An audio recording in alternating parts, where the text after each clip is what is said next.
So we go to the farmer, right? To the data farmer. And so Felipe is, he works in Barcelona in one of our data sources that are really, I mean, super fast, super, I mean, it's a joy to work with them. And this is the personal part. And Felipe, among multiple things, working in EMA projects, also an industry-funded project. He's also now participating in a project of the WHO in Latin America on dengue vaccine. That's very, very important. And he's now member of the advisory board of ISOP. Congratulations also on that, Felipe. Please. Thank you so much, Rosa. Thank you so much, VAC4EU, for the invitation. So, good morning, everybody. I want just to start my presentation with 5 years ago when VAC4EU began. The question was a little bit ambitious about, can diverse European healthcare system generate credible, timely vaccine safety evidence together? Well, today, VAC4EU, with more than 28 members and 40 data partners covering 180 million European citizens, we know that the answer is yes, but with critical lessons learned.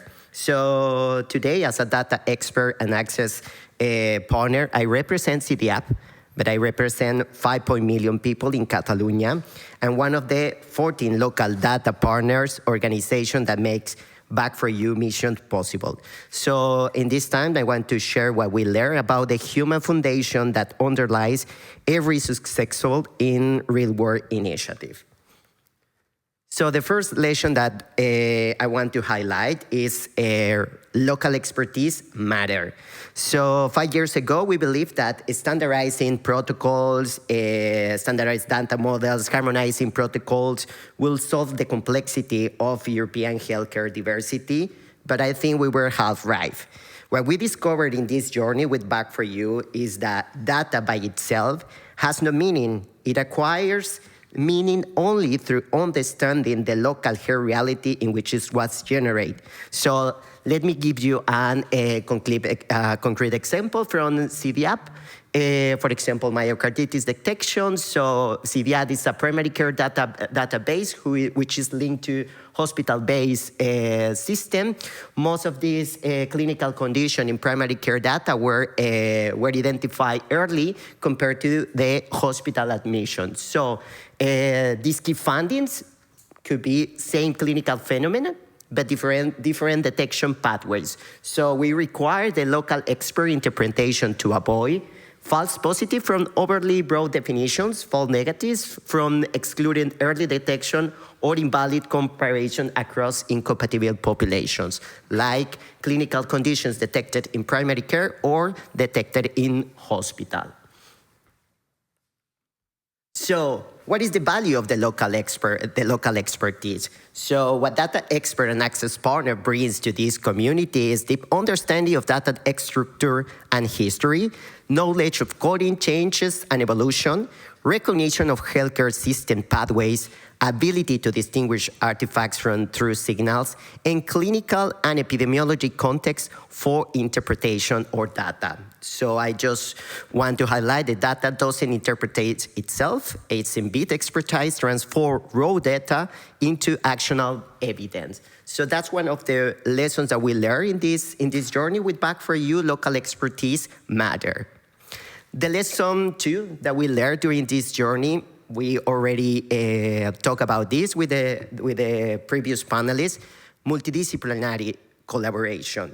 VAC4EU working group models, for example, we have different working groups together in VAC4EU, principal investigator, methods, statistics, and programming working group, and data expert and access partner working group. I just forgot to mention another working group, which is very, very, very important in this community, which is the Leading Operations Center and Project Managers.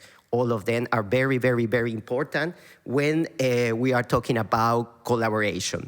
So in this journey, we have many, many multidisciplinary teams. We have epidemiologists, clinicians, methodologists, data managers, statisticians, programmers, etc., and data experts. So when the expert teams come together, science gets better. So one of the examples that we found in the previous pandemic is about ETS investigation.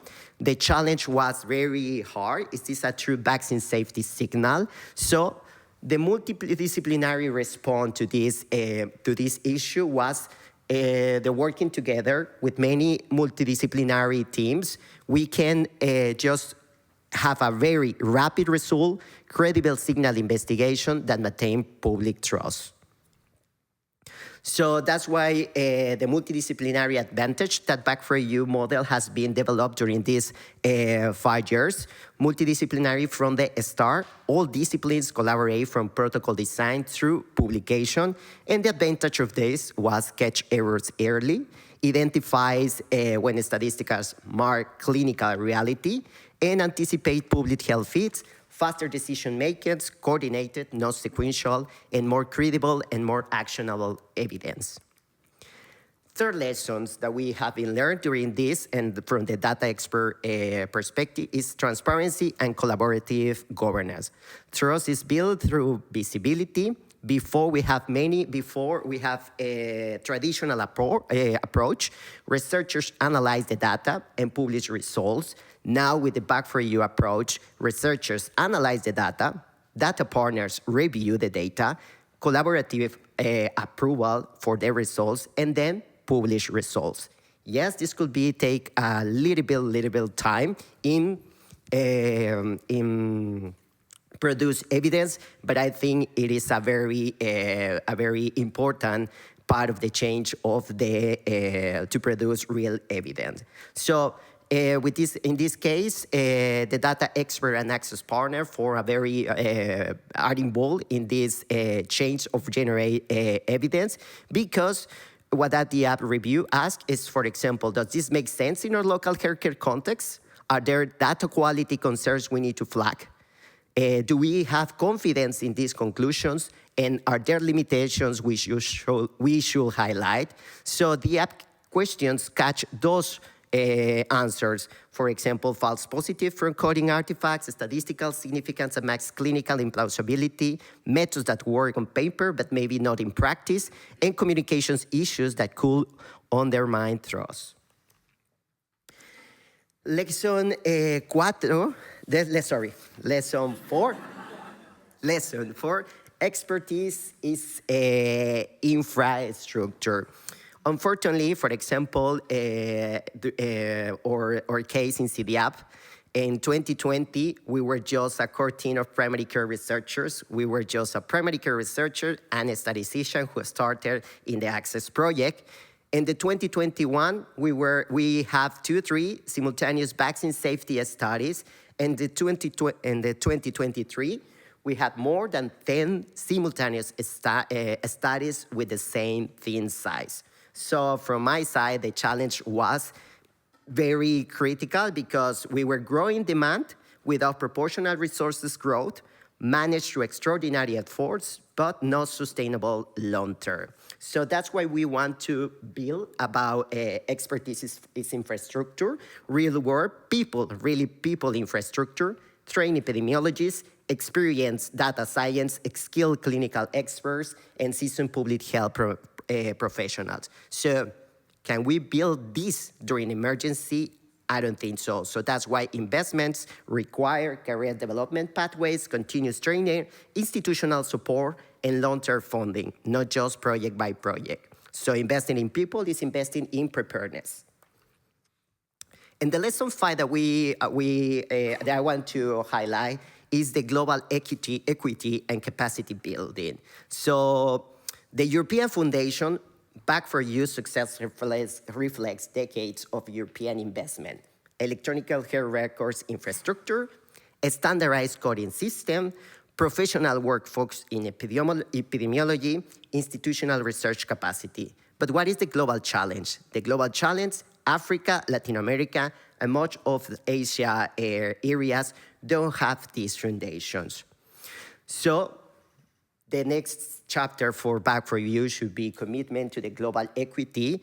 What VAC4EU next chapter requires is intentional choice needed, training programs for low middle income professionals, research funding for local investigators, partnership agreements recognizing local expertise as equal, publications sharing leadership with local scientists, and decision-making involving local interests. This is a very approach that WHO Global Vaccine Safety Model, so results will be resilient global system where every region has embedded expertise.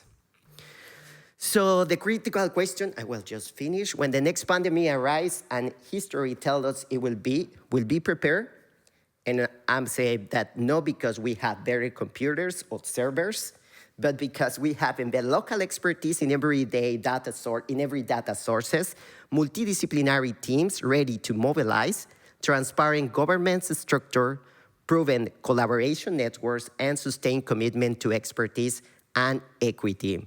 This requires decision today, not during the crisis. So this is the lessons from 5 years of VAC4EU that I would like to mention. Real-world evidence is only as good as understanding of the real world it represents. Multidisciplinary collaborations produce more credible, faster, and more actionable evidence. Transparent governments and collaborative review build durable public trust.